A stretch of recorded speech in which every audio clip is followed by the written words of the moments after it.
The discussion over grilling fuel supremacy. Do you use gas? Do you use charcoal? Well, that's a hot topic, maybe for another day. Today we're in Camp Charcoal and we're discussing briquettes versus hardwood.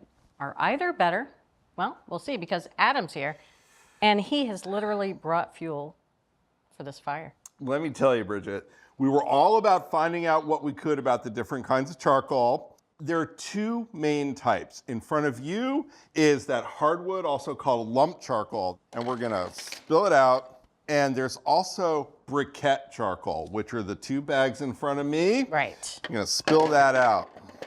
Pretty obvious differences, huh? Yeah. Totally uniform, looks like wood. Yeah. Even though they look really different, they're both made by essentially the same process, and that is that you take wood, you heat it up in an atmosphere with little to no oxygen, which is gonna drive off gases and residual moisture and leave you with char, which is basically just carbon. And the pieces of char from the lump look like the lumber that it started out as.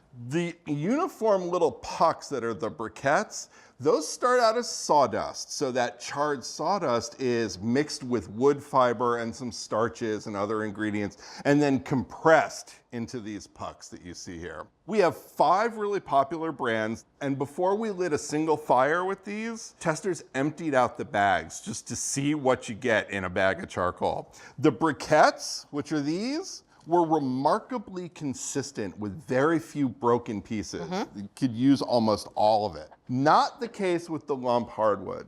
You can see here a lot of variation in the size of the pieces. There was one brand of the lump where there was everything from dust up to, little tiny pea-sized chips to slabs that were 7 inches long in the same bag. It makes a difference because pieces that are smaller than about 1.5 inches can fall through the bottom of your chimney starter. That's huge, huge difference. We did a bunch of tests in terms of the heat output and the longevity of the fires.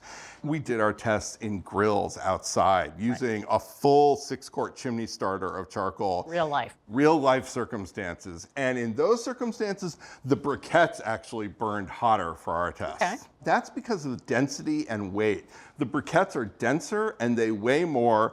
Also, the shape is a lot more uniform. So when you fill a chimney starter with them, they pack down. You get a lot more briquettes in that 6-quart volume of the chimney starter than you do with the lump charcoal.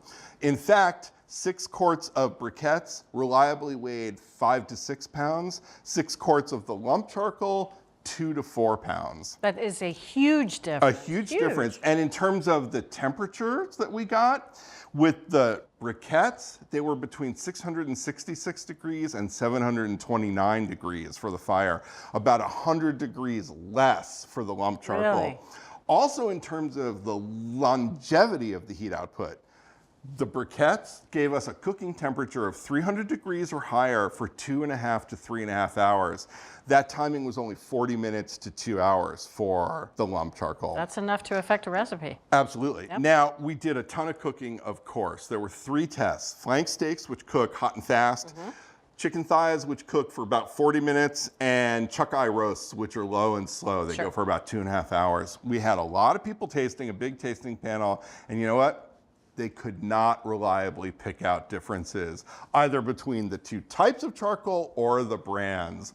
All the food tasted good to them. It was all pleasantly smoky, mildly smoky, and they just couldn't tell the difference. Well, that's usually a big selling point for the hardwood devotees. They always say that you can tell a difference. And in our test, that didn't turn out to be true. So really, there was no standout winner in our test. The briquettes can be easier to find. They're a little more widely available. They're also a little less expensive at about 62 to 91 cents per pound. And they did great. There was a lot of heat for a long time, so they're good for whatever you want to grill, be it burgers, which are, quick to grill, or low and slow barbecue. If you are a fan of the lump charcoal, a little more expensive at $1 to $1.43 a pound, and a lot of people still think it tastes better, even though we couldn't find that in our tests. Interesting. Well, you can win in this situation too. Go out, find the charcoal that works for you, and start grilling.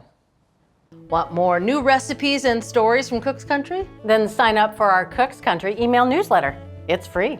Our newsletter takes you behind the scenes with the people and the recipes changing the way America cooks. Plus, you'll also get a sneak peek of upcoming recipes from the magazine, beloved recipes from previous seasons, and so much more. Just scan the QR code or visit cookscountry.com to sign up and start getting your free email newsletter today. We hope you enjoyed this video and tune in for more. Hit those like and subscribe buttons so you never miss a single one.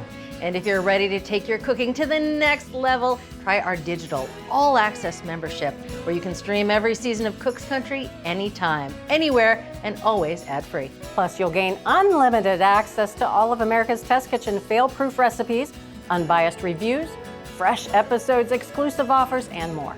Just scan the QR code or head over to cookscountry.com to sign up for a free trial. And while you're there, sign up for our free newsletter and download our app. And let's make something great together.